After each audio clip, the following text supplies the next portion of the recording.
Is Rocky Henriques. I am the pastor at Utica Baptist Church in Utica, Mississippi. I'm also proud to tell you that my home church is Forest Hill Baptist Church in Jackson, Mississippi. It no longer exists as a congregation, though its legacy lives on in countless numbers of people, including my own heart. I have a lot of great, wonderful memories there. My pastor was Wilbur Irwin, who has only recently gone home to be with the Lord after a lifetime of serving Him and loving Him. And to the best of my knowledge, he only served 3 churches his entire ministry. Brother Irwin was a prince, a giant, a large man, a big man, tall man, but I look back on my life and realize I did not always appreciate him while I was a young person. That's true of us when we're younger, isn't it? And as I've gotten older and I've gone through some of the same things that he did as a pastor, I have thought about him often through the years.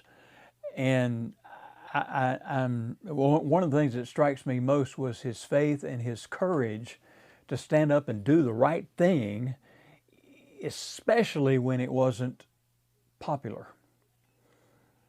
Well, in the Forest Hill Baptist Church newsletter of February 16th, 1983, this is what Brother Irwin wrote. He was talking about encouragement. Listen to this. Ernest Gordon recounts an experience from his years as a prisoner of the Japanese during World War II. In the Changi prison for civilian internees at Singapore, there was a man whose friend was sentenced to solitary confinement.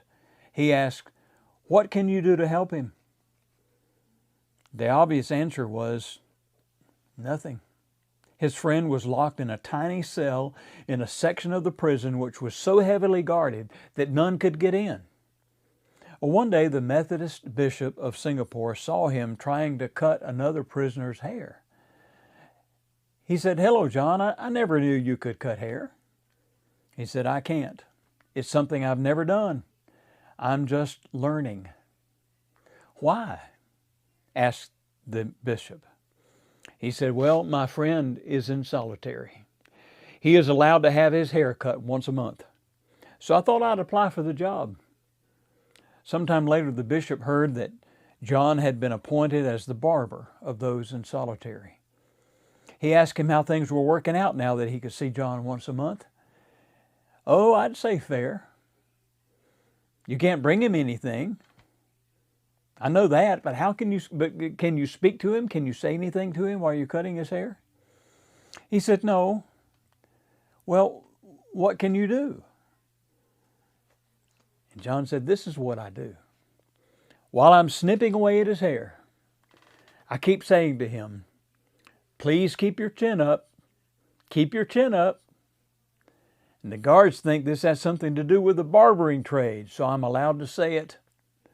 And I do, over and over." Just somebody today needs to hear this. Brother Irwin continued in his article. Every church needs encouragers. And I want to say this, that every person needs encouragers. Back to the article. There may be times when we can't say much more than keep your chin up, but we could say that. Will you pledge today to become an encourager? We can never tell when someone is contemplating quitting or giving up when only an encouraging word is needed to motivate him to press on to victory. And Brother Irwin signed that out, "Yours for encouragement."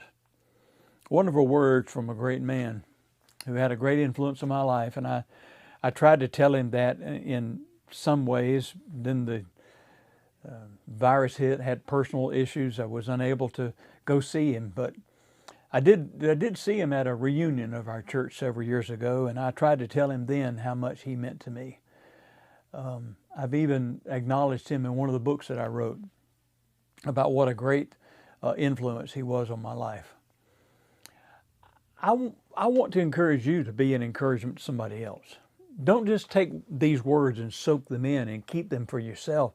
Share them. Share this video. It takes 2 seconds. It takes, if you're on a computer, it takes 2 clicks of your mouse to share this video to your page. so that people on your page that are not friends with me will be able to see it, and they will be able to be encouraged. You can tell them by doing this, hey, keep your chin up. And so that's what I want to say to you today. Keep your chin up. Be encouraged.